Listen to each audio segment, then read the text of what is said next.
अस्सलाम वालेकुम वरहमतुल्लाहि वबरकातुहू। उम्मीद करती हूँ और अल्लाह से दुआ करती हूँ कि आप लोग सभी खैरियत से हों और अल्लाह सबकी दुख तकलीफ़ परेशानी दूर करता रहे। जो भी जिस परेशानी में मुब्तला हैं, अल्लाह सबकी ज़िंदगी में चैन और सुकून और अमन दे।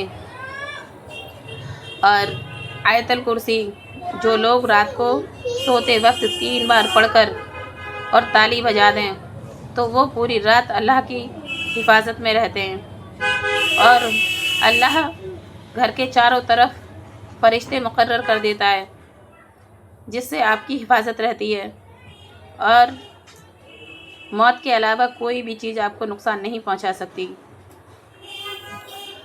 आयतल कुर्सी वाहिद एक ऐसी ताकत रखती है अपने अंदर जो आपकी हिफाजत करती है। और जो लोग नमाज के बाद आयतल कुर्सी सर पर हाथ रख कर पढ़ते हैं और 4 सुन्नत 4 फ़र्ज़ पढ़ने के बाद नमाज के दरमियान पढ़ते हैं तो उनका एक कदम जन्नत में होता है और एक कदम दुनिया में होता है। जब रूह निकलती है उस वक्त मरने के बाद उसे जन्नत में दाखिल किया जाता है। अगर हम आयतल कुर्सी हर नमाज के बाद सर पर हाथ रख कर पढ़ते हैं और अगर हर नमाज के बाद ना पढ़ सकें, जो नमाज नहीं पढ़ पाते, उन्हें वैसे भी सर पर हाथ रख कर आयतल कुर्सी पढ़ के घर से बाहर निकलना चाहिए। अल्लाह की हिफाजत में हो जाते हैं। अगर 3 बार सर पर हाथ रख के आयतल कुर्सी पढ़ लेते हैं तो वो अल्लाह की हिफाजत में रहते हैं। उन्हें मौत के अलावा कोई भी चीज़ नुकसान नहीं पहुंचाती। और कहीं भी किसी नए मकान में शिफ्ट हो जाओ या किसी नए घर में जाओ, कहीं भी जाओ तो वहाँ पर आयतल कुर्सी पढ़नी चाहिए। और जो नहीं पढ़ सकते वो चला कर रख दिया करें, क्योंकि आयतल कुर्सी की आवाज़ से जिन्नाती हसर, भूत प्रेत, बुरी आत्माएं सब उस घर को छोड़कर चली जाती हैं और उस घर में खैर व बरकत दाखिल हो जाती है और उस घर की तमाम सारी परेशानियां दूर हो जाती हैं। क्योंकि जिन्नात जो हैं वो कुरान शरीफ की किसी आयत से इतना नहीं डरते जितना आयतल कुर्सी से डरते हैं। भूत प्रेत जिन्नात चुड़ैल वगैरह सब बेतहाशा डरते हैं वो आयतल कुर्सी से। आयतल कुर्सी के आगे वो बिल्कुल दूर भागते हैं, चीखते हैं, पुकारते हैं और छोड़कर चले जाते हैं उस जगह को जिस जगह पर आयतल कुर्सी पढ़ी जाती है। क्योंकि मैं एक बार ऐसे घर में गई थी जहाँ पर तमाम सारे असरात थे और वहाँ पर सभी लोग डरा करते थे, लेकिन जब मैं उस घर में दाखिल हुई तो वहाँ मुझे बिल्कुल भी डर नहीं लगा, बिल्कुल भी नाम को। क्योंकि मैं आयतल कुर्सी पढ़कर दाखिल होती हूँ और रात में आयतल कुर्सी पढ़कर ही सोती हूँ और वैसे भी पढ़ाई करती रहती हूँ जो भी मुझे मुँह ज़बानी याद है। और आप लोग भी जिन्हें नहीं याद वो इस तरीके से पढ़ा करें।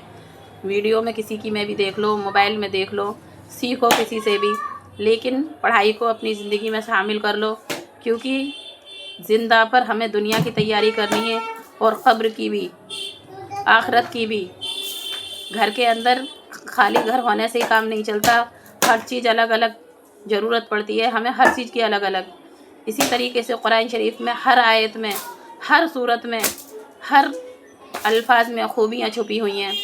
अगर हम अपनी ज़बान से सुबहान अल्लाह ही भी अदा करते हैं तो हमें 33 नेकियां मिलती हैं। सुबहान अल्लाह ही बोलने पर हमें 33 नेकियां मिलती हैं। सोचो, ज़बान अल्लाह ने दी है, अगर हम इसको इबादत में या पढ़ाई में मुब्तला रखें तो क्या एक बॉडी का एजाज़ हम अल्लाह के सुपुर्द 24 घंटे नहीं रख सकते? दुनिया की सारी बातों में माइंड रहता है, हाथ पैर रहते हैं, सब कुछ रहता है। दुनिया की दौलत के साथ साथ आखिरत की भी तैयारी करना मेरे भाई सबके लिए ज़रूरी है, आपके लिए भी, मेरे लिए भी, सभी के लिए।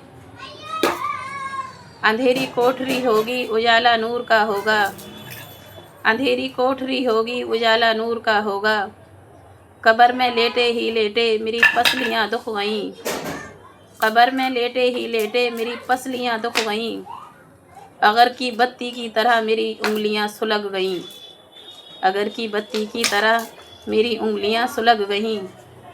मैं कब्र में तन्हा लेटा हूँ, मेरा महबूब दूर बैठे होंगे।